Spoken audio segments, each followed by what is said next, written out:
Holy Spirit, பரிசுத்த ஆவியானவரை குறித்து நாம் போதித்து வருகிறோம். particularly about the baptism in the Holy Spirit. அதிலும் குறிப்பாக பரிசுத்த ஆவியின் ஞானஸ்நானத்தை குறித்து போதித்து வருகிறோம். And we've been talking about the various evidences that are there for the baptism in the Holy Spirit. பரிசுத்த ஆவியின் ஞானஸ்நானத்திற்கான பல்வேறு ஆதாரங்களை குறித்து நாம் படித்து வருகிறோம். I told you that we can divide these evidences for the baptism in the Holy Spirit into two different categories. பரிசுத்த ஆவியின் ஞானஸ்நானத்திற்கான ஆதாரங்களை இரண்டு பிரிவுகளாக பிரிக்கலாம் என்று நான் உங்களுக்கு சொன்னேன். One is the internal evidences. ஒன்று உள்ளாக காணப்படுகிற ஆதாரங்கள். We mentioned several of those. அவற்றில் பலவற்றை நாம் சொன்னோம். We call it internal or subjective evidences. அவைகளை உள்ளான ஆதாரங்கள் என்று நாம் அழைக்கிறோம். It is because the person who has been baptized with the Holy Spirit is the only one oftentimes that knows that he has indeed been baptized with the Holy Spirit. அப்படி அழைக்க காரணம் என்ன? பரிசுத்த ஆவியின் ஞானஸ்நானத்தை பெற்றுக்கொண்டவருக்கு மட்டுமே தான் அதை பெற்றுக்கொண்டதை அவர் அறிந்திருக்கிறார். அவருக்கு மட்டும்தான் அது தெரியும். These evidences are such that he only knows. இந்த ஆதாரங்கள் அப்படிப்பட்ட ஆதாரங்கள் அவருக்கு மட்டுமே தெரியக்கூடியதா இருக்கிறது. So we call them internal or subjective evidences. ஆகவே தான் உள்ளாக காணப்படுகிற ஆதாரங்கள் என்று அழைக்கிறோம். Then there are other kinds of evidences that we may call external or objective evidences. பிறகு வேறு இன்னொரு வகை ஆதாரம் புறம்பாய் இருக்கிற மற்றவர்களுக்கும் தெரியக்கூடிய ஆதாரங்கள். And in that we mentioned 5. அவற்றில் 5ஐ நாம் சொன்னோம். These are evidences that are called objective because everybody else also can see and know that something has happened to this man. இவைகள் புறம்பாக இருக்கிற ஆதாரங்கள். அதாவது இவருக்கு ஏதோ ஒன்று நடந்திருக்கிறது என்பதை மற்ற அனைவரும் கண்டு அறிந்து கொள்ள முடியும். So we mentioned 5 of those evidences. ஆகவே இந்த ஆதாரங்களில் 5ஐ நாம் சொன்னோம். The last of those 5 was spiritual gifts. இந்த கடைசி 5ல கடைசியாக ஆவிக்குரிய வரங்களை பற்றி பார்த்தோம். Now let me I told you how spiritual gifts are for today, and it comes as a result of the baptism in the Holy Spirit. ஆவிக்குரிய வரங்கள் இன்றைக்குரியவைகள் பரிசுத்த ஆவியின் ஞானஸ்நானத்தின் விளைவாக அவைகள் உண்டாகிறது என்பதை நான் உங்களுக்கு சொன்னேன். Told you about the many views of many different people that say that these spiritual gifts are not for today, and I explained how that is not true. ஆவிக்குரிய வரங்கள் இன்றைக்குரியவைகள் அல்ல என்று பல கருத்துகள் உள்ளது. அவற்றையெல்லாம் விளக்கி சொன்னேன். அவைகள் உண்மை அல்ல என்பதை உங்களுக்கு நான் சொன்னேன். We saw from the scriptures that those views are not right. அந்த கருத்துக்கள் எல்லாம் சரியானவைகள் அல்ல என்பதை வேத வாக்கியங்களிலிருந்து எடுத்து சொன்னேன். Spiritual gifts are for today. ஆவிக்குரிய வரங்கள் இன்றைக்குரியவைகள் தான். We need the baptism in the Holy Spirit in the day in which we live right now. இப்பொழுது நாம் வாழ்ந்து கொண்டிருக்கிற இந்த காலகட்டத்திலே பரிசுத்த ஆவியின் வரங்கள் நமக்கு தேவையா இருக்கிறது. If the apostles, the ones who had been with Jesus and who had been called by Jesus himself when he was on this earth, needed the baptism in the Holy Spirit in order to make an impact in this world, how much more we today need the baptism in the Holy Spirit. இயேசுவாலே அழைக்கப்பட்டு இயேசுவோடு கூட இருந்து ஊழியம் செய்த அந்த அப்போஸ்தலர்களுக்கு ஊழியம் செய்வதற்கு பரிசுத்த ஆவியின் வரங்கள் தேவை என்று சொன்னால் இன்றைக்கு நமக்கு அது எவ்வளவு அதிகமாய் தேவைப்படுகிறது என்பதை நீ பார்க்க வேண்டும். We need it just like they needed it. அவர்களுக்கு தேவைப்பட்டது போலவே நமக்கும் தேவையா இருக்கிறது. But more than that, Jesus needed it as a man. ஆனால் எல்லாவற்றுக்கும் மேலாக ஒரு மனுஷனாக இருந்து கொண்டு இயேசுவுக்கே அது தேவைப்பட்டது. Everything he did in the power and the anointing of the Holy Spirit. இயேசு செய்த எல்லா காரியங்களையும் பரிசுத்த ஆவியின் அபிஷேகம் வல்லமையின் கீழாக செய்தார். Remember Acts 10:38. அப்போஸ்தலர் 10:38 ஞாபகம் இருக்கிறதா? God anointed Jesus of Nazareth with Holy Ghost and with power. நசரேயனாகிய இயேசுவை தேவன் பரிசுத்த ஆவியினாலும் வல்லமையினாலும் அபிஷேகம் பண்ணினார். His miracle works and his teaching and all the wonderful things that he did was done under the power and the anointing of the Holy Spirit. இயேசுவின் போதனைகள், இயேசு செய்த அற்புதங்கள், அதிசயங்கள் அனைத்துமே பரிசுத்த ஆவியின் வல்லமை அபிஷேகத்தின் கீழாக செய்யப்பட்டவைகளாகும். So it is wrong to think that this was needed only at the beginning of the church. ஆகவே சபையின் ஆரம்பத்திலே மட்டும்தான் இது தேவைப்பட்டது என்று சொல்வது தவறு. It is needed for every human being. ஒவ்வொரு மனிதனுக்கும் இது தேவைப்பட்டது. Jesus entered into this world in the and took on flesh and became a human being. இயேசு இந்த பூமியிலே வந்தபோது ஒரு மனுஷனாக மாம்சத்தை தரித்தவராய் அவர் வந்தார். And he showed what a human being needs in order to do the work of God. தேவனுடைய ஊழியத்தை செய்வதற்கு ஒரு மனிதனுக்கு என்ன தேவை என்பதை அவர் காண்பித்தார். How what a man needs in order to live in this dark and wicked world for God. தேவனுக்காக இந்த இருண்ட துன்மார்க்கமான உலகத்திலே வாழ வேண்டுமானால் அதுக்கு என்ன தேவை என்பதை காண்பித்தார். He is the perfect man. அவர்தான் சரியான மனிதன். The perfect man needed the baptism in the Holy Spirit. அந்த சரியான மனிதருக்கு பரிசுத்தாவின் அபிஷேகம் தேவைப்பட்டது. He had nothing lacking. அவரிடத்துல குறைவென்று எதுவுமே He didn't கிடையாது. even have sin in him. அவரிலே பாவம் கூட இல்லை. But he needed the baptism in the Holy Spirit. ஆனாலும் பரிசுத்தாவின் ஞானஸ்நானம் அவருக்கு தேவைப்பட்டது. That is why we need it even more. ஆகவேதான் நமக்கு அது இன்னும் அதிகமாய் தேவைப்படுகிறது. So today I want to continue about the spiritual gifts. இன்றைக்கு இந்த ஆவிக்குரிய வரங்களை நான் தொடர We விரும்புகிறேன். told you how it is relevant for today, it is necessary for today. இன்றைக்கு அது ஏற்றதா இருக்கிறது, அவசியமா இருக்கிறது என்பதை நான் உங்களுக்கு சொன்னேன். But let me continue in that direction. அதையே இன்னும் நாம் தொடருவோம். You know, there are two dangers that are related to this to accepting in accepting the spiritual gifts for today. ஆவிக்குரிய வரங்கள் இன்றைக்குரியவைகள் என்று ஏற்றுக்கொள்வதிலே இரண்டு ஆபத்துகள் இருக்கின்றன. There are two different extremes. ரெண்டு வித்தியாசமான கடைமுனை கருத்துக்கள். One is this: there are some people that don't want to accept it. ஒன்று, சில ஆட்கள் இதை ஏற்றுக்கொள்ள மறுக்கிறார்கள். Like the ones that raise those objections saying that it's not for today. அதாவது இது இன்றைக்குரியது அல்ல என்று ஆட்சேபிக்கிறார்களே அப்படிப்பட்டவர்கள். And that is what the Bible calls as quenching the spirit. வேதாகமம் இதைதான் ஆவியை அவித்து போடுதல் என்று அழைக்கிறது. You know, there are books that I have read from pretty good people that say that these things are actually from the devil. சில புத்தகங்களை வாசித்திருக்கிறேன், அதை எழுதியவர்கள் நல்ல ஆட்கள் தான். அவர்களே என்ன சொல்கிறார்கள், இது எல்லாம் பிசாசிடமிருந்து வருகிறவைகள். It's unbelievable that these men of God and preachers could say that these things came from the devil. இந்த தேவதாசர்கள் பிரசங்கியார்கள் இந்த காரியங்களை பிசாசுகிட்ட இருந்து வந்தது என்று சொல்வது நம்ப முடியாத ஒன்றா இருக்கிறது. It's amazing sometimes how mistaken you could be. சில சமயத்துல எந்த அளவுக்கு தவறாய் புரிந்து கொள்ள முடியும் என்பது ஆச்சரியமா இருக்கிறது. Paul warns against quenching the spirit. ஆவியை அவித்து போடுவதை குறித்து Pavul எச்சரிக்கிறார். That is one danger. அது ஒரு ஆபத்து. There are a lot of people that are really caught in that thing of quenching the spirit. ஆவியை அவித்து போடுகிற இந்த காரியத்துல நிறைய பேர் சிக்கொண்டிருக்கிறார்கள். But there is the other extreme. பிறகு இன்னொரு கடை நிலையம் The இருக்கிறது. other extreme is the uncritical acceptance of everything that comes to us in the name of the baptism in the Holy Spirit. அது என்ன? பரிசுத்தாவின் ஞானஸ்நானம், பரிசுத்தாவின் அபிஷேகம் என்ற பெயராலே என்ன வந்தாலும் எது வந்தாலும் கொஞ்சம் கூட சிந்திக்காமல் அப்படியே ஏற்றுக்கொள்வது. This is another extreme. இது இன்னொரு கடை நிலை. I think people like in the Pentecostal church, we need to pay more attention to the second extreme more than the first extreme. பெந்தெகோஸ்து ஆட்களாகிய நாம் இந்த முதலாவது காரியத்தை விட இரண்டாவது காரியத்தில் தான் அதிக கவனம் செலுத்த வேண்டும் என்று நினைக்கிறேன். We don't have to be afraid of the first danger because we don't really quench the spirit. We don't really say no to it. We don't say we don't believe it, we don't want it. முதலாவது ஆபத்து குறித்து நாம் அதிக கவலைப்படவில்லை. ஏனென்றால் ஆவியின் அபிஷேகம் தேவையில்லை, எனக்கு வேண்டவே வேண்டாம் என்று நாம் அப்படியே அதை அவித்து போட முயற்சிப்பதில்லை. We welcome the work of the Holy Spirit. பரிசுத்த ஆவியானுடைய கிரியையை நாம் We வரவேற்கிறோம். desire and long and are thirsty for the work of the Holy Spirit. பரிசுத்த ஆவியானுடைய கிரியின் மேல் நாம் தாகம் கொண்டிருக்கிறோம், அதை வரவேற்கிறோம், வாஞ்சிக்கிறோம். We're open to it. அதற்கு நாம் திறந்த மனதோடு The இருக்கிறோம். Holy Spirit wants to do something, we want that to be done. ஆவியானவர் ஒன்றை செய்ய விரும்பினால் அது செய்யப்பட வேண்டும் என்று நாம் விரும்புகிறோம். So we need to pay attention to the second kind of danger more than anything. ஆகவே மற்றதை காட்டிலும் இந்த இரண்டாவது வகையிலே தான் நாம் அதிக கவனம் செலுத்த வேண்டும். That is the uncritical acceptance of everything in the name of the baptism in the Holy Spirit. பரிசுத்தாவின் ஞானஸ்நானம் என்ற பெயரில் வரக்கூடிய காணப்படக்கூடிய எல்லாவற்றையும் கொஞ்சம் கூட சிந்திக்காமலே ஏற்றுக்கொள்ளுகிற காரியம். This is what has led to what is called fanaticism. இதுதான் அந்த பைத்தியக்காரத்தனமான காரியங்களுக்கு வழிவகுத்திருக்கிறது. And that's what the Bible calls as false fire. Way- False fire.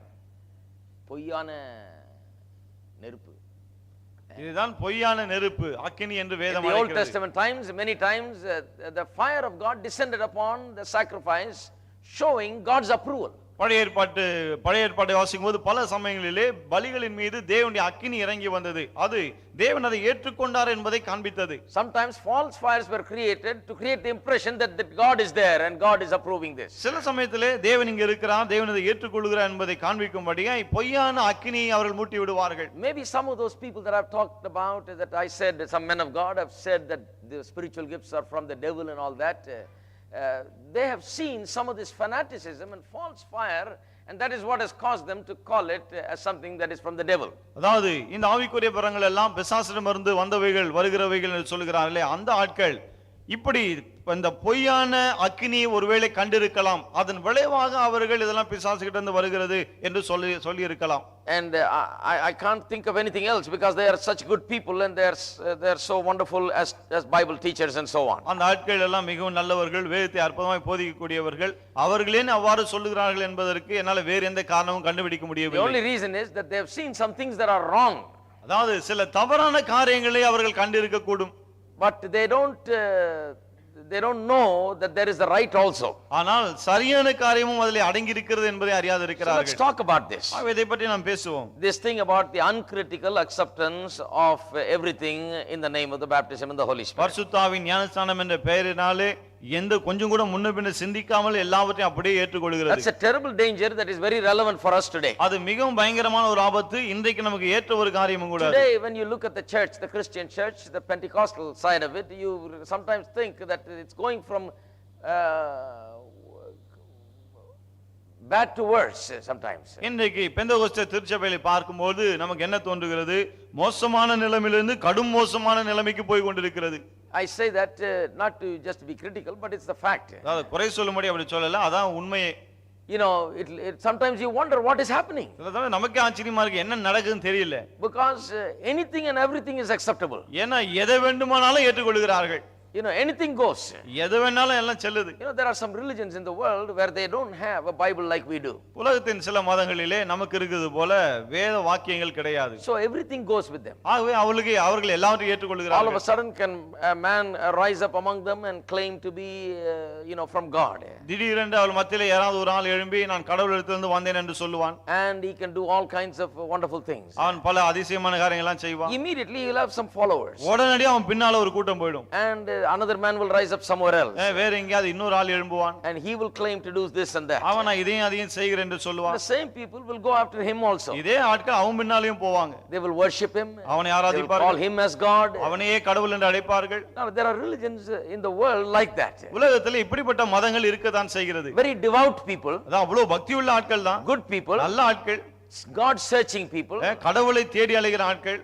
And they believe everything. அவர்கள் எல்லாவற்றையும் நம்புகிறார்கள். They are too ready to believe everything.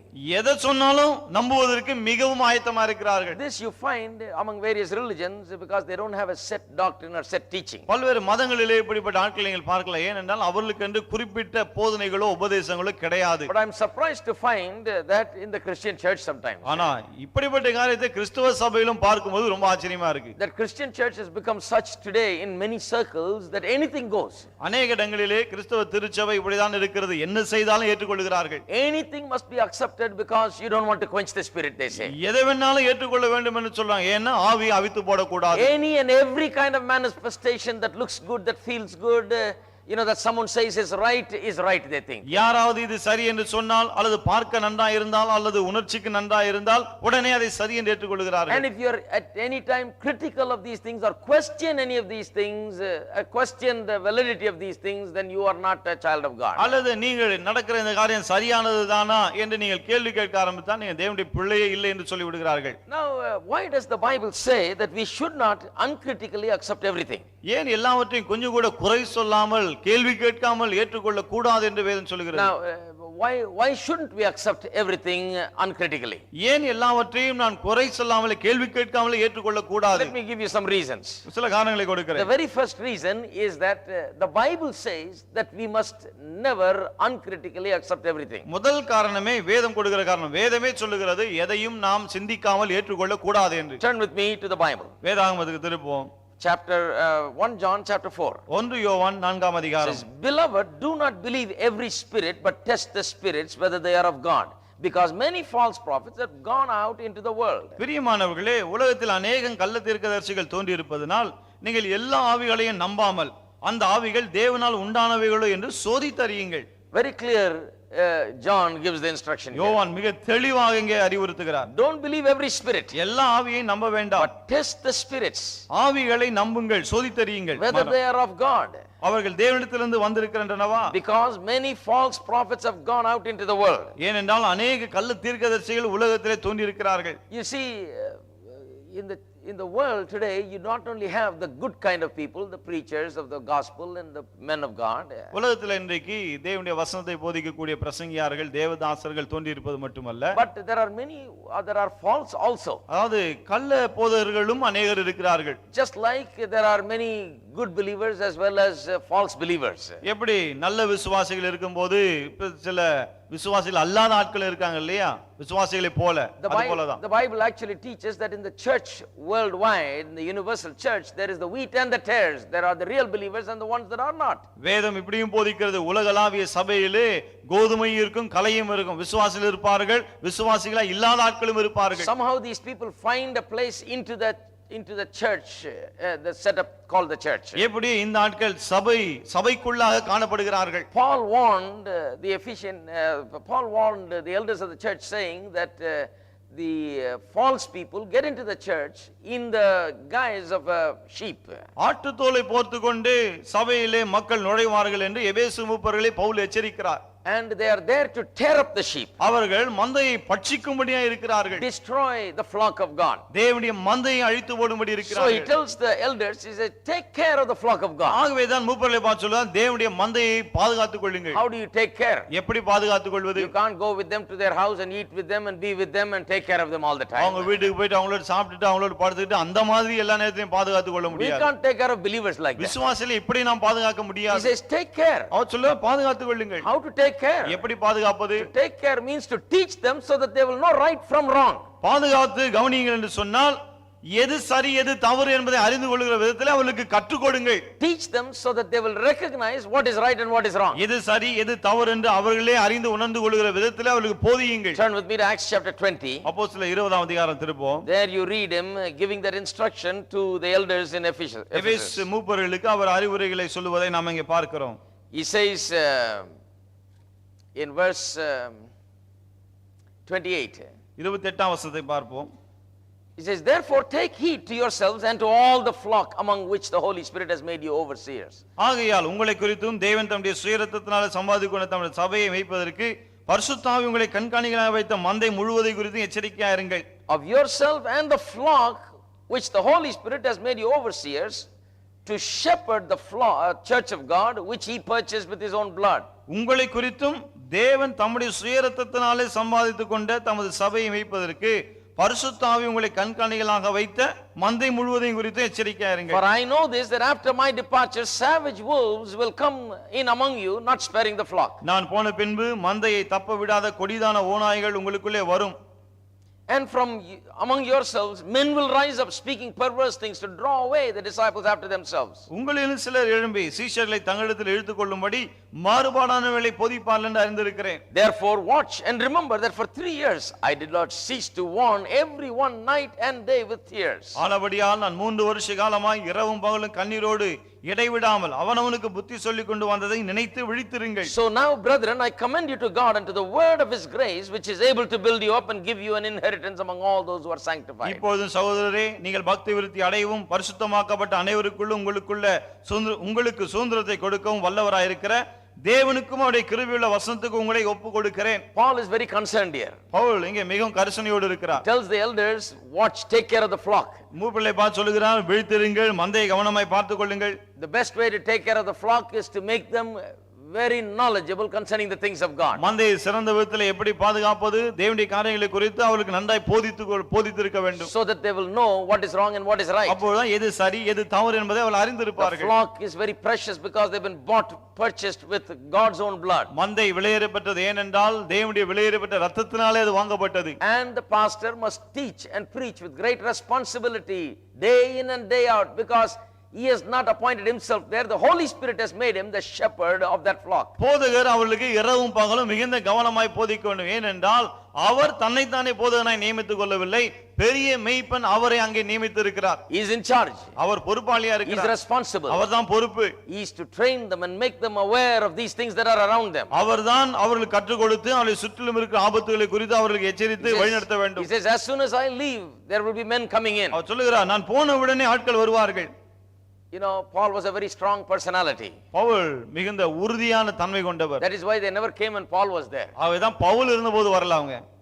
They always came after he left. எப்பவும் அவர் போன பிறகுதான் வருவாங்க. He wrote to the Galatian churches. கலாத்திய சபைகளுக்கு அவர் எழுதினார். He was so angry at these men that had come after him trying to ruin the church. இவர் வந்து போன பிறகு அந்த ஆட்கள் எல்லாம் சபைக்குள்ளே நுழைந்து சபையை கெடுக்க பார்த்தது குறித்து அவர் மிகுந்த கோபம். None of them came when he was there. ஒருவராகிலும் அவர் இருந்தபோது வரவே இல்லை. No one would come and directly talk to him. யாரும் வந்து நேரா அவர்கிட்ட பேச This மாட்டாங்க. is often the case.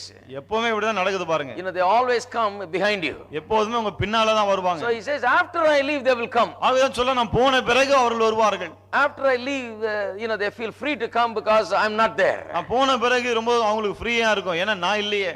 And there will be some that will be rising up from among you, the ones that have been there but never voiced their opinions and voiced their doctrines, but now they will open it up. உங்களிலும் சிலர் எழும்புவார்கள் என்று சொல்றார். அதாவது இந்த ஆட்கள் எங்கே இருப்பாங்க, இதுக்கு முன்னாடி அவ்வளவு பேசி இருக்க மாட்டாங்க, கருத்துக்களை சொல்ல மாட்டார்கள், ஆனா நான் போன பிறகு எழும்புவாங்க. Their purpose will be to draw away people to themselves. அவருடைய நோக்கம் என்ன?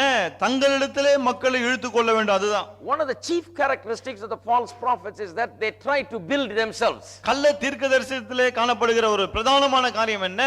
மக்களை தங்களிடத்தில் இழுக்க பார்ப்பார்கள். They want people to follow them. மக்கள் தங்களை பின்பற்ற வேண்டும் என்று நினைப்பார்கள். Not necessarily caring about the people. அதாவது மக்கள் மீது அவர்களுக்கு கரிசனை உண்டு என்று கிடையாது. They want followers. அவர்களை பின்பற்றுகிற ஆட்கள் வேணும். So they are in the business of catching followers for themselves. ஆகவே தங்களை பின்பற்றுகிற ஆட்களை பிடிப்பதற்கு ஆயத்தமா இருக்கிறார்கள். So he says, ஆகவே சொல்லுகிறார், I warned you for 3 years with tears night and day, he says. நான் 3 வருஷம் இரவும் பகலும் கண்ணீரோடு உங்களுக்கு புத்தி சொன்னேன். In other words, he's been teaching them, training them to keep them safe from these enemies. அதாவது இந்த எதிரிகளிடத்திலிருந்து அவங்களை பத்திரமாய் பாதுகாத்துக் கொள்ள அவர்களுக்கு அவர் பயிற்சி கொடுத்து போதித்து வந்தார். And now he says, I commend you to the word of God. இப்போ என்ன சொல்லுகிறார்? தேவனுடைய வசனத்துக்கு உங்களை ஒப்பு கொடுக்கிறேன். To God and his word which is able to build you up. உங்களை கட்டி எழுப்ப வல்ல தேவனுக்கும் அவருடைய கிருபையுள்ள வசனத்துக்கு ஒப்பு கொடுக்கிறேன். Only the word can protect them and keep them safe. வசனம் மட்டுமே அவரை பாதுகாத்து பத்திரமாய் வைத்திருக்க முடியும். So John is expressing the same sentiment there. ஆகவே யோவானும் இதே காரியத்தை தான் அங்கே கூறுகிறார். He says, don't believe every spirit. எல்லா ஆவிகளையும் நம்ப வேண்டாம். Test the spirits. ஆவிகளை சோதித்தறியுங்கள். Test whether they are of God. அவைகள் தேவனால் உண்டானவைகளோ என்று சோதித்தறியுங்கள். Why does he say test the spirits? ஏன் ஆவிகளை சோதித்தறியுங்கள் என்று சொல்லுகிறார்? You see, there is a spirit behind everything that is said and done, any ministry, any kind of ministering. எந்த ஊழியமானாலும் சரி, எந்த விதமான ஊழியம் செய்கிறவரா இருந்தாலும் சரி, அதன் பின்னால இருப்பது ஆவி. Behind a man of God is the spirit of God that is ministering life to people. தேவ ஊழியருக்கு பின்னால இருந்து மக்களுக்கு ஊழியம் செய்து ஜீவனை அருளுவது தேவ ஆவியானவர். He is ministering by the spirit of God. அந்த ஊழியர் தேவ ஆவியினாலே ஊழியம் செய்கிறார். The spirit of God is speaking through him, bringing life to people, bringing encouragement and edification. தேவ ஆவியானவர் அவர் மூலமாய் பேசி மக்களுக்கு ஜீவனையும் தைரியத்தையும் பலனையும் அருளுகிறார். So when you hear a preacher or when you hear a teacher or anybody, a man of God, any kind of people that is doing any kind of ministry, you must immediately be able to recognize what is the spirit behind him, not just the person on the outside. What is the spirit? ஆகவே ஒரு ஊழியரையோ அல்லது ஊழியம் செய்கிற யாரையாவது அவருடைய செய்தியோ பிரசங்கத்தையோ போதனையோ கேட்கும்போது அவருடைய தோற்றத்தை பார்க்க கூடாது, அவர் ஆவியை பார்க்க வேண்டும். என்ன ஆவியினாலே அவர் ஊழியம் செய்கிறார். But Christian people don't realize that. ஆனா கிறிஸ்தவர்கள் இதை உணர்வதில்லை. How do I know? எனக்கு எப்படி தெரியும்? That is why preachers are dressed up funny like that. ஆகவே தான் பிரசங்கியார்கள் வேடிக்கையா உடுத்தி. They know that people are not looking at the spirit, they are looking at the dress. அவங்களுக்கு தெரியும் ஜனங்கள் ஆவியை பார்க்கிறதுல உடைய தான் பார்க்கறாங்க. So they are correct in their dress. ஆகவே தான் Dressல கரெக்ட்டா இருக்காங்க. Look like preacher. பிரசங்கியால மாதிரி இருக்காங்க. Want to look like somebody from heaven. பாக்கும்போது பரலோகத்துல இருந்து வந்தவர் மாதிரி தெரியணும். They grow a little beard and look like a man of God. கொஞ்சம் தாடியை வச்சிட்டு ஒரு கடவுளுடைய மனுஷனை போல இருப்பாங்க. If a man wants to wear a particular kind of clothes or wear a beard on himself, that's his business. அது ஒரு தாடி வச்சிட்டாருன்னா ஒரு குறிப்பிட்ட வகையான உடையை உடுத்திட்டாருன்னா அது அவருடைய விவகாரம். But I think it is spreading everywhere now because they realize that people are only looking for that. ஆனா இப்ப அது எல்லா இடத்துலயும் பரவிட்டு இருக்கு. ஏன்னா பிரசங்கத்துல தெரியுது மக்கள் எல்லாம் இத தான் பார்க்கறாங்க. It's bad for the people. அது மக்களுக்கு தான் கெடுதல். People are looking at the outside, not at the spirit with which the ministry is done. மக்கள் ஆவி எந்த ஆவியை கொண்டு ஊழியம் செய்யப்படுது என்று பார்க்காமல் புறம்பாக பார்த்து கொண்டிருக்கிறார்கள். They are not looking at the truth preached and whether it is a spirit of God or whether some other spirit trying to infiltrate. பிரசங்கிக்கப்படுகிற சத்தியத்தை கவனிப்பதில்லை. தேவ ஆவியானவர் இருக்கிறாரா என்று பார்ப்பதில்லை, அல்லது வேற ஏதாவது ஆவி செயல்படுகிறதா என்று பார்ப்பதில்லை. They are just looking at the outside. சும்மா வெளியே பார்க்கறாங்க. So John says test the spirit. ஆவிதான் யோவான் சொல்கிறான் ஆவிகளை சோதித்தறியுங்கள். Test not that person, not the outside, whether he's got the right amount of hair, whether he's got the right color of clothing or no. He says test the spirit. புறம்பாக பார்க்காதீங்க, முடி எவ்வளவு வெட்டி இருக்கிறாரு, இப்படி Dress எப்படி பண்ணிட்டு இருக்காரு, அதெல்லாம் தேவையில்லை. ஆவிகளை சோதித்தறியுங்கள். Test the spirit. ஆவியை சோதித்தறியுங்கள். One person said to me, I went to that preacher's meeting, I looked at the watch he was wearing, I didn't like it. Immediately I knew It's not right. ஒரு ஒருத்தர் சொன்னாரு, அவர் கூட்டத்துக்கு போனங்க, பிரசங்கம் பண்ணும்போது அவர் வாட்சை பார்த்த உடனே தெரிஞ்சிச்சு சரி கிடையாது, எனக்கு பிடிக்கவே இல்லை, Glittering too much. ரொம்ப ஜொலிக்குது அது. All that glitter is. அந்த ஜொலிப்பெல்லாம், Well, that's a personal opinion of one person. பாருங்க, அது ஒரு தனி மனிதனுடைய தனிப்பட்ட கருத்து. But what about the spirit? ஆனா அந்த ஆவியை பற்றி என்ன? What is the truth being preached? அவர் என்ன சத்தியத்தை போதிக்கிறார்? What is the spirit that is being ministered to, ministered by that? என்ன ஆவியினாலே அவர் ஊழியம் செய்கிறார், மக்களுக்கு ஊழியம் செய்யப்படுகிறது? John is saying that every believer can know what the spirit is. யோவான் சொல்லுகிறார், ஒவ்வொரு விசுவாசியும் என்ன ஆவி அங்கே செயல்படுகிறது என்பதை அறிந்து கொள்ள முடியும். Whether it is of God or not. அது தேவனால் உண்டாயிருக்கிறதா இல்லை என்பதை அறிய முடியும். You see, there are many wrong kinds of spirit. பல தவறான ஆவிகள் இருக்கிறது. That are working through people, enticing and drawing them away after themselves. அவைகள் மக்கள் மூலமாய் கிரியை செய்து மக்களை தங்கள் பக்கமாக இழுத்துக் கொள்கிறது. They are working through the false preachers and false people. இந்த கள்ள போதகர்கள், கள்ளமான மக்கள், இப்படிவற்றவர்கள் மூலமாக கிரியை செய்கிறது. But you are able to know what the spirit of God, whether something is of the spirit of God or not. ஆனால் ஒன்று தேவ ஆவியினால் உண்டாயிருக்கிறதா இல்லை என்பதை நீங்கள் அறிந்து கொள்ள முடியும். And you are obligated to test and see. அதை சோதித்து பார்க்க வேண்டியது உங்களுடைய கடமையா இருக்கிறது. How do you test? எப்படி சோதிப்பது? One of the greatest tests is whether what is said is in line with God's word. அது மிகப்பெரிய ஒரு சோதனை இதுதான். அவர்கள் பேசுகிற காரியங்கள் தேவனுடைய வார்த்தையோடு இசைந்து இருக்கிறதா இல்லையா? Not just because he showed one verse here and there. ஏதோ இங்க அங்க இருந்து ஒரு வசனத்தை எடுத்து கொடுத்ததனால கிடையாது. Is it in the general sense correct? பொதுவா பார்க்கும்போது அவர் பேசுவது சரியா? Is it when you take the whole Bible together and look at it in light of God's nature and character, in light of Jesus and the redemption he has provided, is it correct?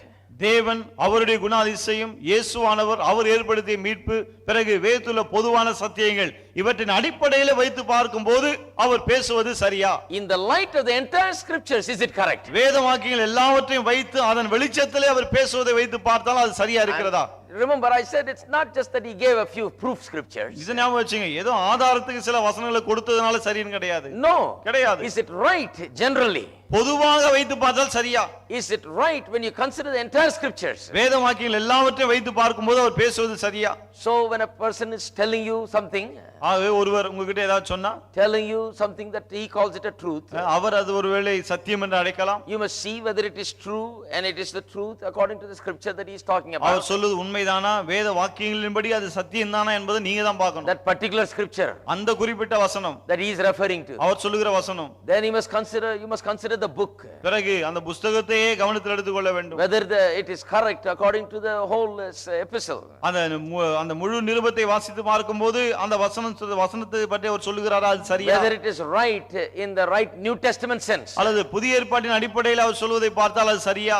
And whether it is right when you put together the Old Testament and the New Testament. பழைய ஏற்பாடு புதிய ஏற்பாடு இரண்டையும் வைத்து அதை சோதித்து பார்த்தால் அது சரியா? This is one of the greatest tests that you can have. இப்படிப்பட்ட விதத்திலே நீங்கள் அற்புதமாய் சோதிக்க முடியும். That is why Paul says, I commend you to the word of God. ஆகவேதான் பவுல் சொல்றான், தேவனுடைய வசனத்துக்கு உங்களை ஒப்புக் கொடுக்கிறேன். The word is able to not only build you, it's also able to keep you. வசனம் உங்களை பக்தி விருத்தி அடைய செய்வது மட்டுமல்ல, உங்களை பாதுகாக்கவும் முடியும். When you don't know the word and what it is teaching comprehensively in a general way, how are you going to judge whether something is from God or not? உங்களுக்கு வசனம் தெரியவில்லை என்றால் வசனம் என்ன போதிக்கிறது என்று வசனத்துடைய போதனைகளை விலாவாரியாக நீங்கள் அறியாதிருப்பீர்கள் என்று சொன்னால் பிறகு நீங்கள் எப்படி அதை கண்டுபிடிக்க முடியும்? It is impossible. முடியவே முடியாது. So Paul says, I commend you to the word of God. ஆகவேதான் பவுல் சொல்லுகிறான், தேவனுடைய வசனத்துக்கு உங்களை ஒப்புக் கொடுக்கிறேன். So put everything to the test of God's word. ஆகவே அனைத்தையும் தேவனுடைய வசனத்தை வைத்து சோதித்து பாருங்கள். So the first reason why we must not uncritically accept everything is because the scripture itself says don't do it. ஆகவே குறையே சொல்லாமலே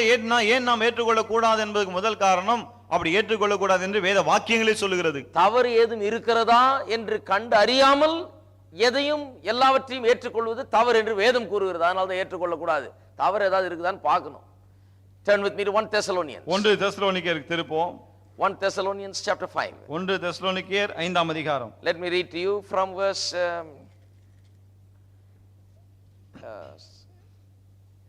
19. 19ஆம் வசனத்தை வாசிக்கிறேன். Here he says, do not quench the spirit. இங்கே சொல்லுகிறார், ஆவியை அவித்து போடாதிருங்கள். Do not despise prophecies.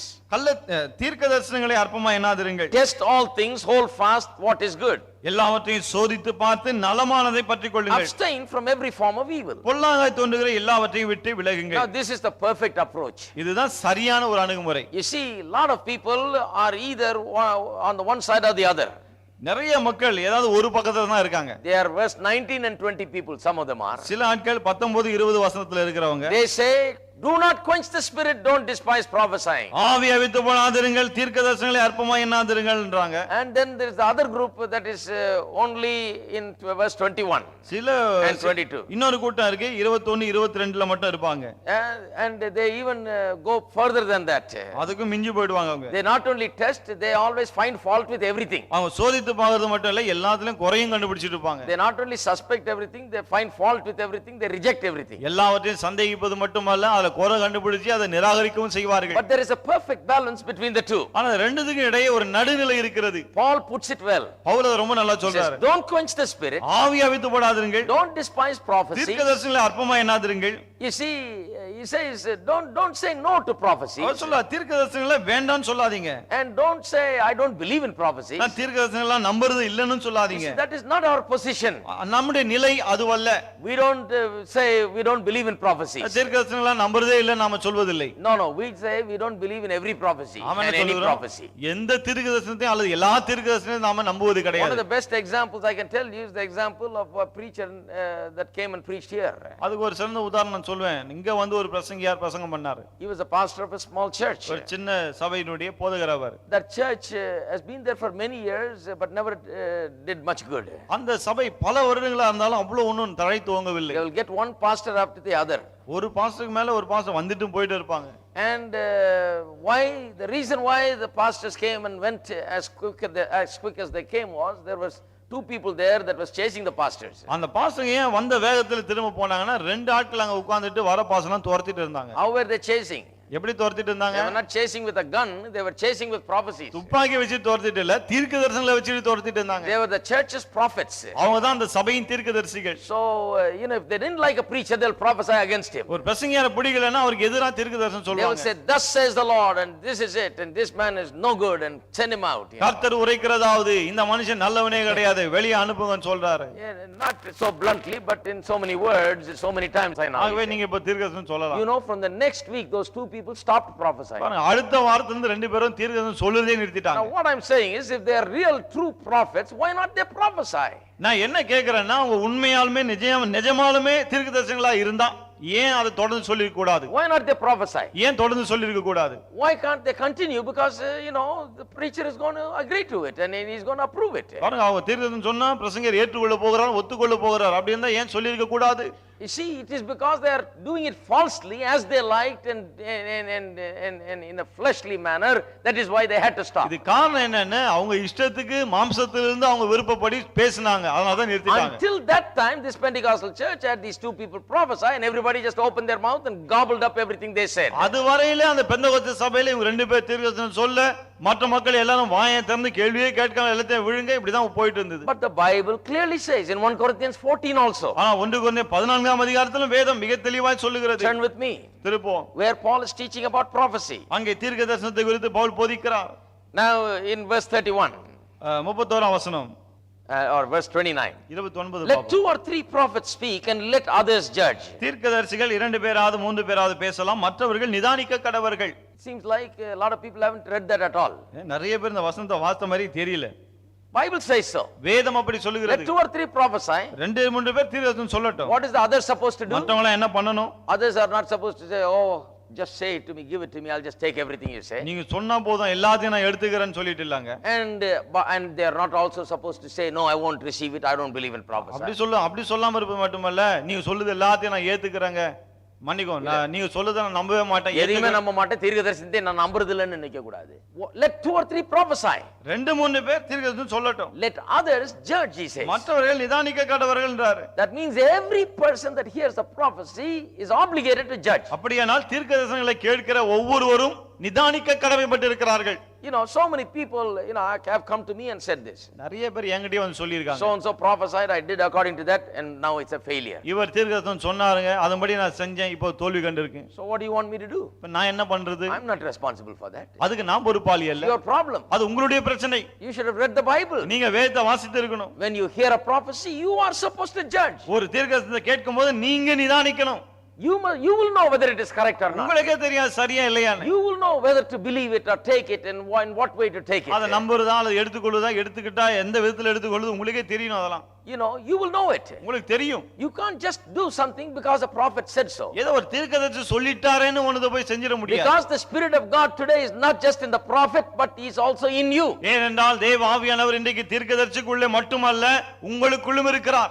So he can speak to you also. ஆகவே உங்களோடு கூட அவர் பேச முடியும். Therefore it is your obligation, you are responsible to take care of yourself. ஆகவே உங்களை கவனித்துக் கொள்ள வேண்டியது உங்களுடைய பொறுப்பு, உங்களுடைய கடமை. So you know, the people like this come to me and tell me, I say, all right, at least next time you watch out. இப்படிப்பட்ட நாட்கள் வந்து என்கிட்ட சொல்லும்போது சொல்லுவேன், சரி பரவாயில்லைங்க, அடுத்த முறையாவது ஜாக்கிரதையா இருங்க. What can I do? நான் என்ன பண்ண முடியும்? You know, I'm preaching all the time. எப்போதும் இத தான் பிரசங்கம் பண்ணிட்டு இருக்கேன். And you don't seem to listen to that. நீங்க அதெல்லாம் கேக்குற மாதிரி இல்ல. But you're ready for prophecy. தீர்க்கதரிசனம் சொன்னா ஆயத்தமா இருக்கீங்க. Usually these people are people who run for prophesying. வழக்கமா இப்படிப்பட்ட ஆட்கள் தீர்க்கதரிசனத்துக்காகவே ஓடுகிற ஆட்களா இருப்பார்கள். If the preacher doesn't prophesy, they go and tell him, will you prophesy something for me? அந்த பிரசங்கியா தீர்க்கதரிசனம் சொல்லணும்னா கூட இவங்களே போய் கேட்பாங்க, ஏதாவது சொல்லுங்களேன். Will you say something for me? எனக்காக ஏதாவது சொல்ல Do you have மாட்டீங்களா? any prophecy? ஏதாவது தீர்க்கதரிசனம் இருக்கா? Those are the kind of people that get into trouble because they are very ready to believe anything. அப்படிப்பட்ட ஆட்கள் தான் பிரச்சனையில மாட்டிக்கிறாங்க. ஏன்னா எதை சொன்னாலும் ஏற்றுக்கொள்ள ஆயத்தமா And இருக்காங்க. the scripture warns against it. வேதம் இதை குறித்து தான் எச்சரிக்கிறது. Don't quench the spirit, it says. ஆவி அவித்து போடாதீர்கள்னு Do சொல்லுது. not despise prophesying, தீர்க்கதரிசனத்துல அற்பமா என்ன வேண்டாம், but test all things. எல்லாவற்றையும் சோதித்து பாருங்கள். In Corinthians he says, judge it. கொரிந்தியர்ல சொல்றா நிதானியுங்கள் என்று. What do you do when you test? சோதித்து பார்க்கும்போது என்ன செய்வது? Hold fast that which is good, நலமானதை பற்றிக் கொள்ளுங்கள், and abstain from every form of evil. பொல்லாங்காய் தோன்றுகிற எல்லாவற்றையும் விட்டு One விலகுங்கள். preacher said it like this, and I like it very much. ஒரு பிரசங்கியார் அதை எப்படி சொன்னார், எனக்கு ரொம்ப பிடிக்கும் He அது. says, do what you do when you eat meat. கறி சாப்பிடும்போது என்ன பண்றீங்களோ அதை பண்ணுங்க. கறி சாப்பிடும்போது என்ன பண்றீங்க? You chew the meat and spit out the bones. என்ன சொல்றாரு, கறி சாப்பிடும்போது கறியை சாப்பிடுறீங்க, எலும்பை தூப்பிடுறீங்க. Do that. அதை செய்யுங்க. Many times you have to do that. பல சமயத்துல அப்படியே செய்ய வேண்டியிருக்கு. If you're going to swallow it with the bone, you're going to get stuck in your throat and you're going to choke. எலும்போடு முழுகுனா அது போய் தொண்டையில அடைக்கும், தொண்டை அடைச்சிரும். You're not supposed to chew the, you're not supposed to swallow the bone. எலும்போடு சாப்பிட கூடாது கறியை. That's the way truth is. சத்தியமா அப்படிதான். Hold fast that which is good. நலமானதை பற்றிக் கொள்ளுங்கள். Something is right, take it. ஏதாவது சரியா தோணுச்சா எடுத்துங்க. If something is not right, something is evil, abstain from it. ஏதாவது சரியில்லையா, பொல்லாங்கா இருக்கா, அதை விட்டு விலகுங்கள். Run from it. அதை விட்டு ஓடுங்கள். The Bible says flee from it, run from it. வேதம் சொல்லு ஓடுங்கள் அதை விட்டுன்னு. Paul clearly teaches the church to keep away from it. Pavul அதை விட்டு தூரமா இருங்கள் என்று தெளிவா சபைக்கு போதிக்கிறார். So it is right to test, right to judge, right to be careful. ஆகவே ஜாக்கிரதையா இருப்பது நல்லது, நிதானிப்பது நல்லது, சோதித்தறிவது நல்லதுதான். Right? சரியா? Secondly, இரண்டாவது, there is a warning from the Christian church. There is a warning from the church itself in the history. சபை சரித்திரத்தை பார்க்கும்போது சபையிலிருந்தே உண்டாகக்கூடிய ஒரு எச்சரிப்பு இது. You know, the Christian church history is one of the most wonderful things that you could ever come across. கிறிஸ்துவ திருச்சபை சரித்திரம் பார்க்கும்போது ரொம்ப அற்புதமான ஒரு காரியமா இருக்கிறது. Not only is it very interesting, it is very instructive. ரொம்ப சுவாரஸ்யமானது மட்டுமல்ல, நமக்கு புத்திமதி அளிக்கக்கூடியதாகவும் இருக்கிறது. When you read history, you literally see today's church there. சபையின் சரித்திரத்தை பார்க்கும்போது இன்றைய சபையை நீங்க அங்க பார்க்கலாம். Many times if you just read history, you will not make the same mistake again. பல சமயங்களில் சரித்திரத்தை வாசித்தாலே போதும், அந்த அதே தவறை நம்ம மீண்டும் பண்ண மாட்டோம். All the mistakes that are done now are mistakes that have been done before. இன்றைக்கு செய்யப்படுகிற எல்லா தவறுகளும் ஏற்கனவே செய்யப்பட்ட தவறுகளாக இருக்கிறது. Many new phenomenons, many new things that are now accepted uncritically, but it's not right.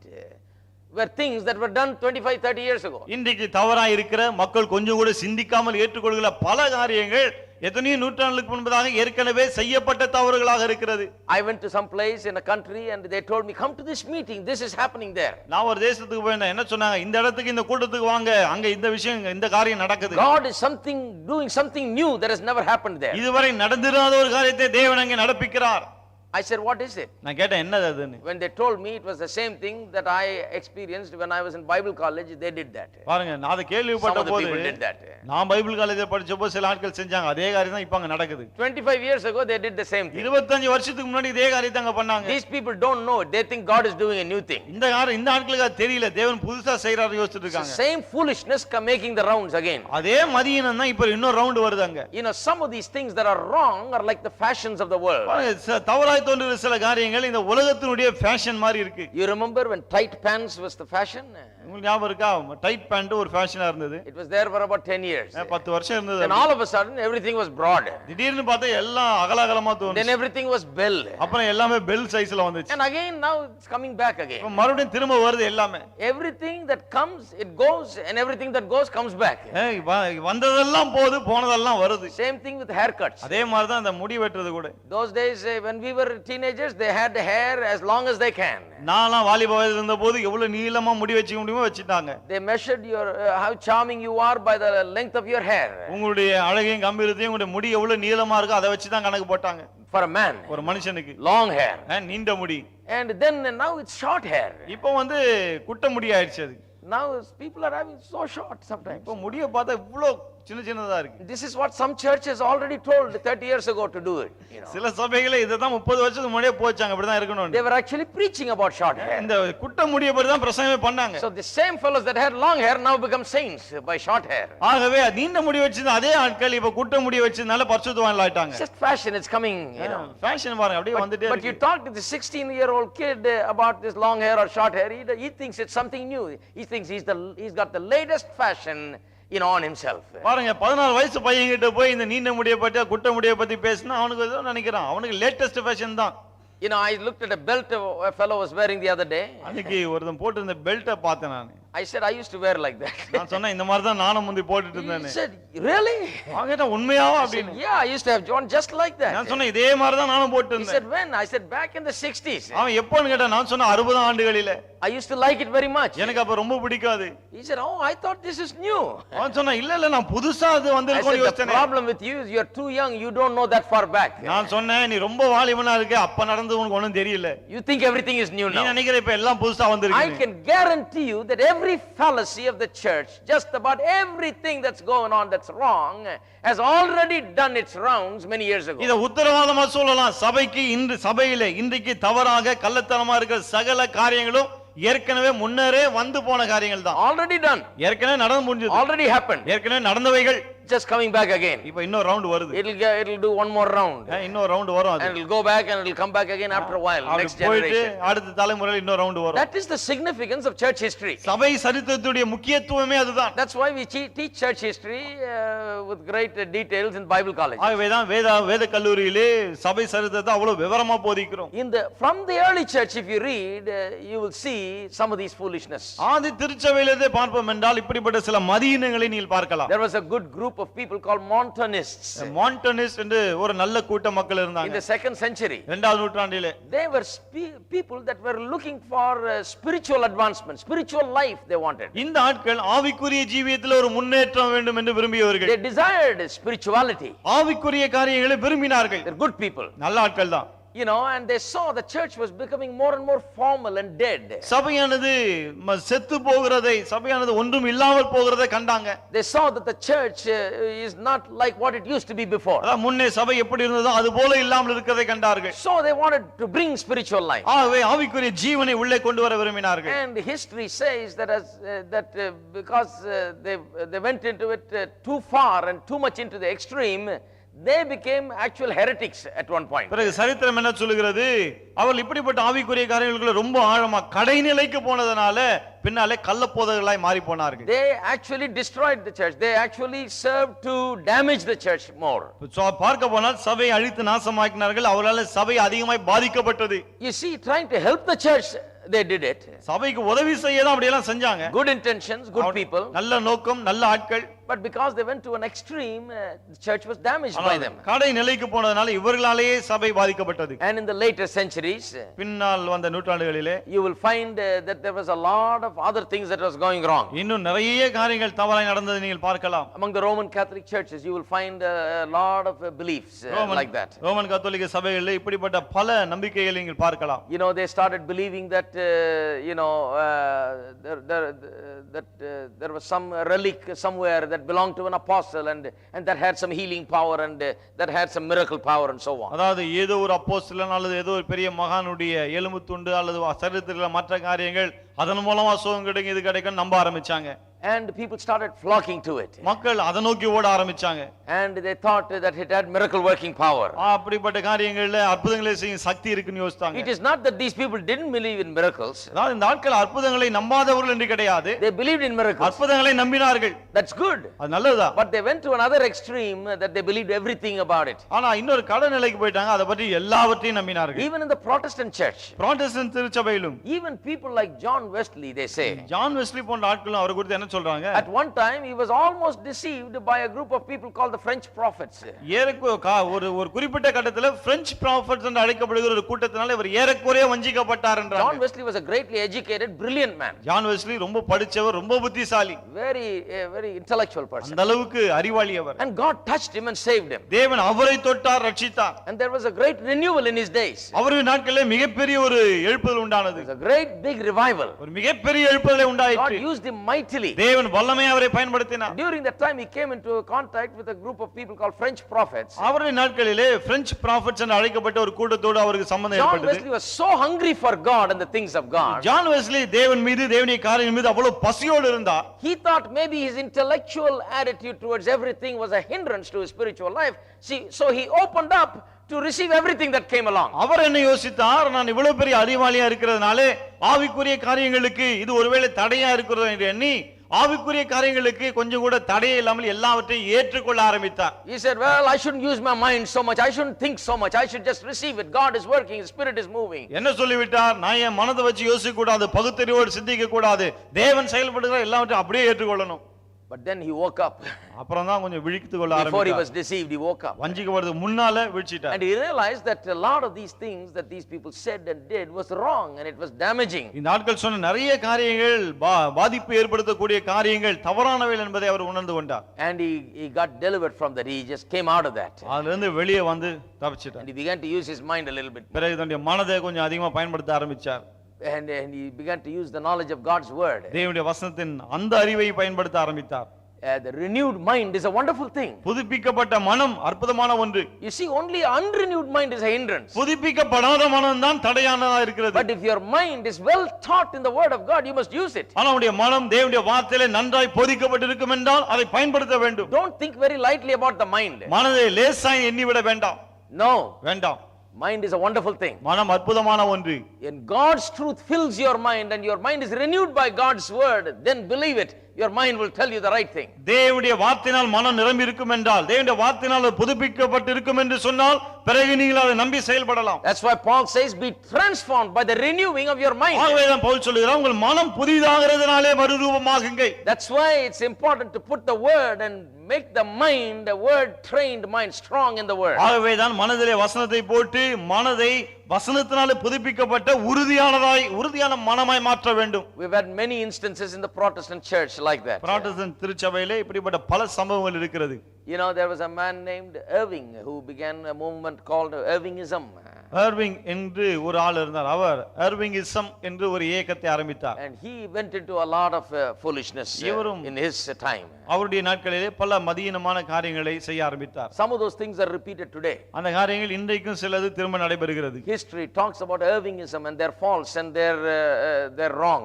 எர்விங்கிசத்தை பற்றி சரித்திரம் பேசுகிறது, அவர் செய்த தவறான காரியங்களை பற்றி பேசுகிறது. Then there was a man named Robert Baxter. பிறகு ராபர்ட் பாக்ஸ்டர் என்று ஒருவர் இருந்தார். You know, he was a very intellectual person also. இவர் ஒரு பெரிய அறிவாளி தான். He did the same thing. He thought, well, I should not be so intellectual, I should not use my mind, I should just open to everything. இவர் என்ன யோசித்தார்? பெரிய அறிவாளியை போல என்னுடைய மனதை பயன்படுத்த கூடாது, எல்லாவற்றையும் அப்படியே ஏற்றுக்கொள்ளணும்னு யோசித்தார். So he believed his inner feeling like. ஆகவே அவர் உள்ளான உணர்ச்சிகளை நம்ப ஆரம்பித்தார். And he thought that that he just thought that whatever he felt was what God was speaking to him. அவர் என்ன யோசித்தார்னா அவர் என்னவெல்லாம் உணர்ந்தாரோ அதெல்லாம் தேவன் பேசினது என்று நம்ப ஆரம்பித்தார். He thought that God was speaking to him. அதாவது அதன் மூலமா தேவன் தன்னோடு பேசுகிறார் என்று அவர் எண்ணினார். So he came to a conclusion where one day he said, God spoke to me to leave my wife and children and go out.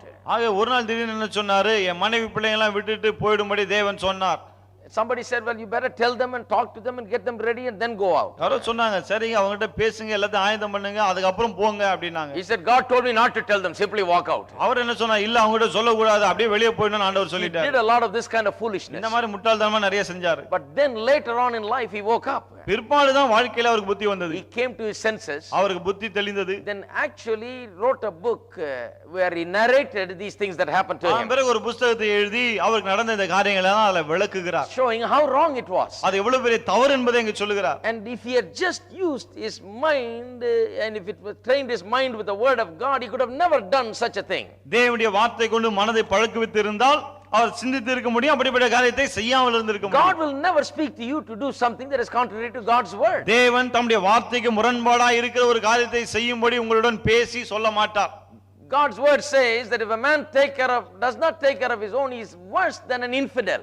வேத வசனம் சொல்லி என்ன சொல்லுகிறது, ஒருவன் தன் சொந்த குடும்பத்தை கவனிக்காமல் போனால் அவன் வெளியே இருக்கிற மற்ற இந்த புறஜாதியான காட்டிலும் ரொம்ப மோசமானவனா இருக்கான். If a man says, God told me not to take care of my family, என் குடும்பத்தை நான் கவனிக்க கூடாது என்று தேவன் சொல்லிட்டான்னு ஒருத்தன் சொன்னா, he's terribly wrong. பயங்கரமா தவறு That's செய்கிறான். not God. God will never tell you that. தேவன் அப்படி சொல்லவே மாட்டார். God தேவன் wants you to take care of your family. குடும்பத்தை பராமரிக்க வேண்டும் என்று தான் தேவன் விரும்புகிறார். God wants you to pay attention to your family. குடும்பத்திலே நீங்கள் கவனம் செலுத்த வேண்டும் என்று தேவன் விரும்புகிறார். God is a God of the family. தேவன் குடும்பத்தின் தேவனாய் இருக்கிறார். God started the family. தேவன் தான் குடும்பத்தை ஆரம்பித்து வைத்தார். God loves the family. தேவன் குடும்பத்தை நேசிக்கிறார். Amen. Amen. And how would God speak against the family? பிறகு அந்த குடும்பத்துக்கு எதிரா தேவன் எப்படி பேசுவார்? He will never do that. அது செய்யவே மாட்டார். There are a lot of people in this day and age, I have heard people say, I won't take care of my family because God is there, he will take care, and God told me to go out and do his work. இப்போ கூட நிறைய ஆட்கள் இருக்காங்க, என்ன சொல்றாங்க, என் குடும்பத்தை நான் பார்த்துக்க மாட்டேன், ஆண்டவர் வெளியே போக சொல்லிட்டார், வெளியே போய் மற்ற காரியங்களை பார்க்க சொல்லிட்டார் அப்படின்றாங்க. I know personally some people. சில ஆட்களை தனிப்பட்ட விதத்தில் எனக்கு தெரியும். I remember one time some young girls came and talked to me about their father. எனக்கு ஞாபகம் இருக்கு, ஒரு முறை சில எல்லாம் வாலிப பெண்கள் என்கிட்ட வந்து அவங்களுடைய தகப்பனை குறித்து These பேசினாங்க. are wonderful, very brilliant young kids, young girls, வாலிப பிள்ளைகள், அற்புதமான பிள்ளைகள், அறிவாளிகள், studying in college. கல்லூரியில படிக்கிறவர்கள். You know, they had tough time paying for their fees. Fees கட்டதெல்லாம் அவங்களுக்கு ரொம்ப கஷ்டமா இருந்தது. I asked, what is your father doing? நான் கேட்டேன், உங்க அப்பா என்ன பண்றாருன்னு. They said, you know my father. அவன் சொன்னாங்க, எங்க அப்பா உங்களுக்கு தெரியும். நான் Who's your father? யார் அவருன்னு They கேட்டேன். told me the name. I know him for a long time. பேரு சொன்னப்ப எனக்கு ரொம்ப நாளா அவரை தெரியும். I said, what happened to him? நான் கேட்டேன், அவருக்கு என்ன ஆச்சு? They said, don't you know what happened to him? அவர் கேட்டாங்க, அவருக்கு என்ன ஆச்சு உங்களுக்கு தெரியாதா? They said, you know, he just went out of the house all of a sudden one day, said, God has called me to ministry, I must go do my ministry. He just slipped out of the house. சொன்னாங்க, திடீர்னு ஒரு நாள் வீட்ல இருந்து போயிட்டாரு. என்னன்னு கேட்டா, தேவன் என்ன ஊழியத்துக்கு வர சொல்லிட்டாரு, அது குடும்பத்தெல்லாம் விட்டு நான் போறேன் அப்படி. 5-6 years later he wrote one letter saying, I'm in such and such a town, staying with so and so, doing some ministry there. 5-6 வருஷம் கழிச்சு வீட்டுக்கு ஒரு லெட்டர் போட்டாராம், நான் இந்த ஊர்ல இருக்கேன், இன்னார் வீட்ல தங்கி இருக்கேன், இப்ப ஊழியம் செஞ்சுட்டு And then 2-3 years later he came one day and stayed in the house one day, ate well, slept well and had a good time, and then just like that without telling just disappeared again. அப்புறம் 2-3 வருஷம் கழிச்சு திடீர்னு ஒரு நாள் வீட்டுக்கு வந்தார், நல்லா சாப்பிட்டார், தூங்கினார், எல்லாரோட நல்லா இருந்தார், காணாம போயிட்டார் திடீர்னு. Didn't ask anyone what they wanted, how they are doing. யார்கிட்ட உங்களுக்கு என்ன வேணும், நீங்க எப்படி இருக்கீங்க, நல்லா இருக்கீங்களா, அதெல்லாம் ஒண்ணும் கேட்கல. I saw the man one time. ஒரு முறை அவரை பார்த்தேன் நான். You wouldn't meet a more pious man. அவரை விட ஒரு பக்தி உள்ள ஆளை நீங்க பார்க்கவே முடியாது. He had a beard, தாடி வச்சிட்டு இருந்தாரு, he was wearing the right kind of clothes, சரியான உடைகளை போட்டு இருந்தாரு, had a nice big Bible. ஒரு பெரிய பைபிள் வர கையில. I'm sure he'll preach well. நல்லா பிரசங்கம் பண்ணுவார்னு நான் I know நினைக்கிறேன். him from a young age. I'm not joking. If anything, he's a very ardent and enthusiastic. He was an enthusiastic believer in those days. எனக்கு சின்ன வயசுல இருந்தே அவருக்கு தெரியும் பாருங்க, அவர் அந்த அளவுக்கு உற்சாகம் மிகுந்த ஒரு விசுவாசி. இப்போ உற்சாகம் கடந்து மடத்தனத்துக்கு போயாச்சு. Now he has gone past the enthusiasm into foolishness. இப்ப அந்த உற்சாகத்தை கடந்து முட்டாள்தனத்துக்குள்ள போயிட்டார். And his family is completely abandoned. அவருடைய குடும்பம் முற்றிலும் கைவிடப்பட்ட நிலையில இருக்கு. He believes that God has told him that. அவர் என்ன நம்புறாரு? கர்த்தரே என்கிட்ட சொல்லிட்டார். I said to the girls, have you asked anybody? They are well known in the Christian circles. Have you asked any pastor, anybody that knows him, to tell him that's not right? அந்த பெண்களை பார்த்து சொன்ன கிறிஸ்தவ வட்டாரத்துல அவர் எல்லாரும் தெரியும். ஆகவே அவங்க எல்லாம் போய் சொன்னீங்களா? இவர்கிட்ட பேச சொன்னீங்களா அப்படின்னு கேட்டேன். They said nobody can talk to him. அவன் சொன்னாங்க யாரும் அவர்கிட்ட பேசவே முடியாது. ஏன் கேட்டேன். Because he believes that God has spoken to him. ஏன்னா கர்த்தரே பேசிட்டாருன்னு அவர் நம்புறாரு. I wish I could have a spiritual hammer to hammer it into his head that God has not spoken this. ஆவிக்குரிய சுத்தியை வச்சு தலையில அடிச்சு ஆண்டவர் உங்ககிட்ட பேசலன்னு சொன்னா நல்லா இருக்கும்னு யோசிச்சேன். ஆவிக்குரிய ஆணியும் சுத்தியும் கொடுத்தா நல்லா அடிக்கலாம். To tell him that God has not spoken. தேவன் அப்படி பேசலன்னு சொல்றதுக்கு. God has not spoken. தேவன் பேசவில்லை. Now these children grew up questioning God.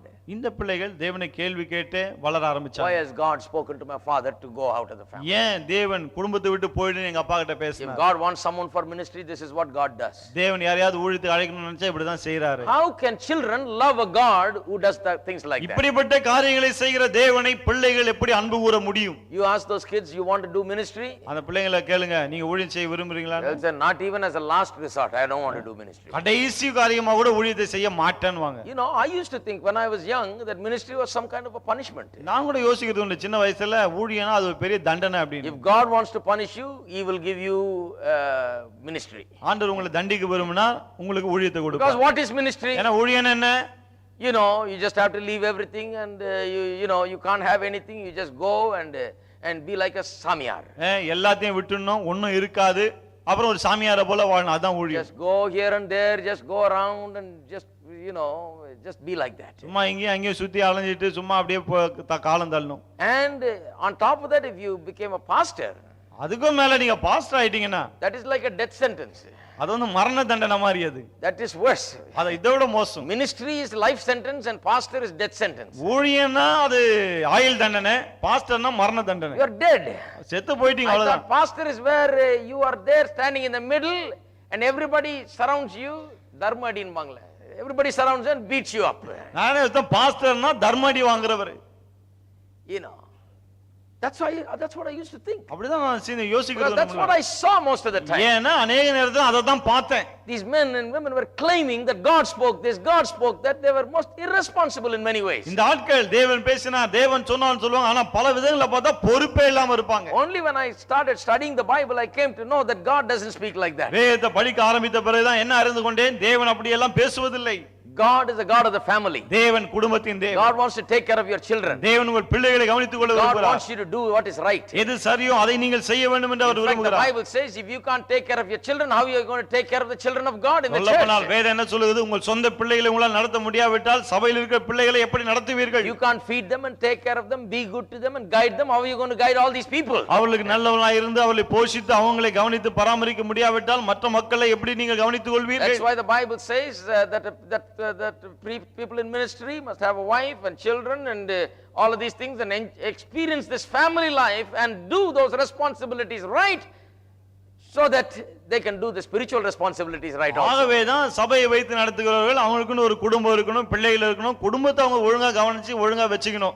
அப்போதான் அவங்க இந்த சபையின் காரியங்களை பொறுப்போடு செய்ய முடியும் என்று சொல்கிறது. I am telling you, not just individuals, there are movements of church groups where thousands of preachers have not married and have believed that God has told them not to marry. நான் தனி மனிதர்களை பற்றி மாத்திரம் சொல்லவில்லை, உலகம் முழுவதும் இயக்கங்களே இருக்கிறது, கூட்டங்களே இருக்கிறது. தேவன் திருமணம் செய்து கொள்ளாமல் எங்களை ஊழியம் செய்ய அழைத்தார் என்று சொல்லுகிறவர்கள் gone like that. அப்படியே போயிட்டாங்க. God has not spoken that. தேவன் அதை பேசவே இல்லை. It's the word of God. அது தேவனுடைய வார்த்தைக்கு எதிரானது. 1 Timothy 4, when my father was very young, என்னுடைய அப்பா ரொம்ப வாலிபரா அந்த சமயத்துல, he belonged to a particular movement. அவர் ஒரு குறிப்பிட்ட இயக்கத்தை சேர்ந்தவர். They told him, you come, you be a pastor.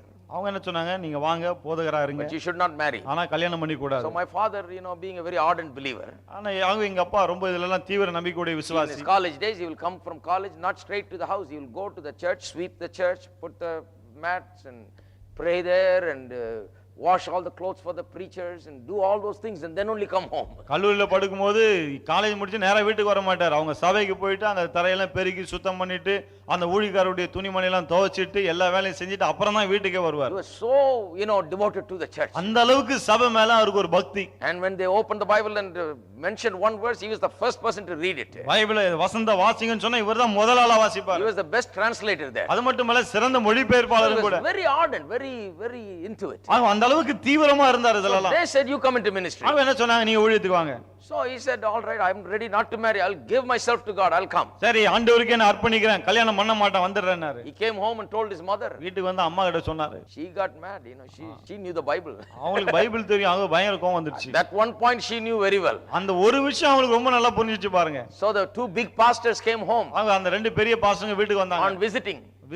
She opened 1 Timothy chapter 4 verse 2. 1 Timothy 4:2 திறந்தாங்க. And she read to them. அவங்களுக்கு வாசித்து காமிச்சாங்க. The Bible says that in the last days that people that have a seared conscience will rise up and they will teach people saying not to marry. வேதம் என்ன சொல்லுறாங்க, பிற்காலங்களிலே மனசாட்சியில் சூடுண்ட பொய்யர் எழும்பி விவாகம் பண்ணாதிருக்க வேண்டும் என்று கட்டளையிடுவார்கள். She said, this is you. நீங்க தான் அதுன்னாங்க அவங்க. She said to the two biggest pastors of that church, she said, this is you.